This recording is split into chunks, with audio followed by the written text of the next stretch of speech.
ایک یہ بھائی نے کوشچن کیا تھا کہ باکسنگ لڑنا یعنی باکسنگ کے میچز کرنا یہ کیسا ہے؟ دیکھیں یہاں دو تین صورتحال ہیں. پہلی بات تو یہ کہ ایسا کوئی بھی گیم کھیلنا جس سے سامنے والے کو شدید قسم کی اذیت پہنچتی ہو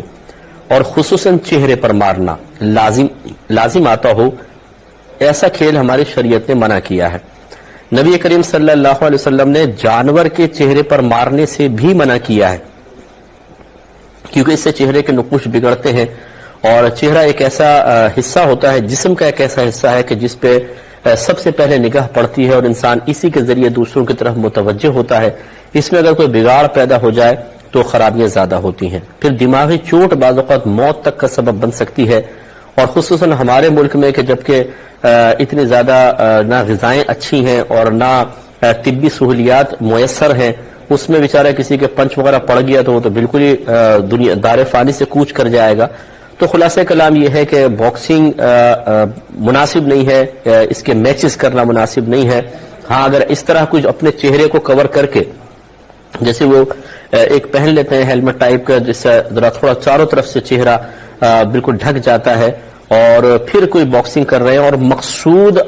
ہو جسمانی وہ توانائی حاصل کرنا کہ جس کو کبھی اپنے پروٹیکشن اور دفاع کے لیے انسان استعمال کر سکے اچھے قصد و ارادے کے ساتھ، تو اس کی گنجائش اس صورت میں نکل سکتی ہے. لیکن اگر صرف اپنی جان بنانا اور کمزوروں پر روب جمانا اور دوسرے کو اس طریقے سے اس کے ساتھ فائٹ کرنا کہ اس کو نقصان پہنچانے کا قصد و ارادہ ہو، تو شریعت اس کو ناپسند فرماتی ہے. ان تمام چیزوں پہ غور کرنا ہوگا. ایک بھائی نے فرمایا کہ سبز رنگ کے جوتے پہننا کیسا ہے؟ دیکھیں مسئلہ یہ ہے کہ اگر ہم شرعی نقطۂ نگاہ سے دیکھیں کہ یہ جواز عدم جواز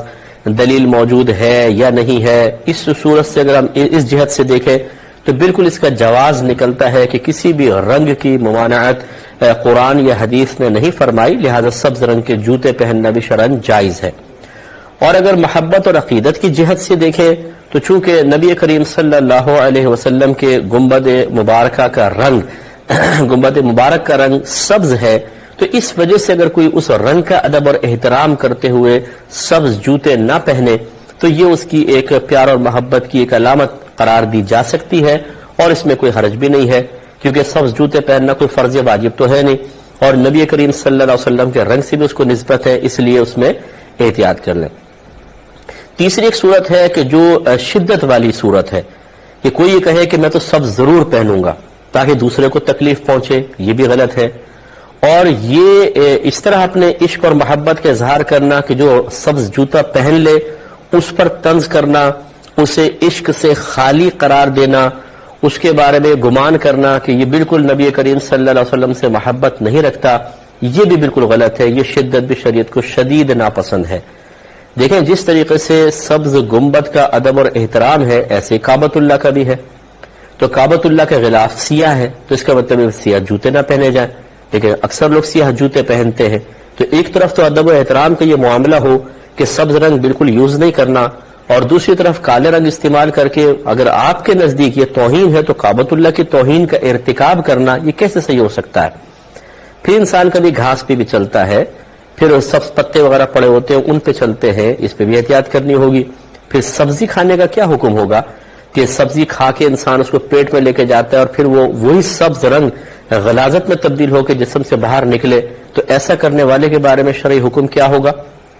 تو یہ صرف سمجھانا مقصود ہے کہ ان معاملات میں شدت اور سختی نہیں ہوتی. اگر آپ کا ذہن کسی چیز کو عقیدت اور محبت کی نگاہ سے دیکھتا ہے اور اس کے بارے میں کوئی اپنے حق میں آپ ایک فیصلہ کرتے ہیں کہ میں ایسا کروں گا ایسا نہیں کروں گا، تو اس کو اپنی ذات تک محدود رکھیں، اس کو فتویٰ نہ بنا کر کسی اور پہ مسلط کرنے کی کوشش نہ کریں.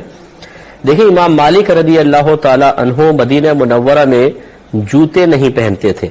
اور سواری پر سوار نہیں ہوتے تھے، اور فرمایا کرتے تھے کہ میں اس بات کو پسند نہیں کرتا ہوں کہ جوتے پہن کر کسی ایسی جگہ قدم رکھ دوں جہاں نبی کریم صلی اللہ علیہ وسلم کا قدم مبارکہ پڑا ہو، اور اسی طرح اپنی سواری پر بیٹھ کے سواری کا قدم اس جگہ نہ پڑ جائے جہاں سرکار کا قدم شریف تھا.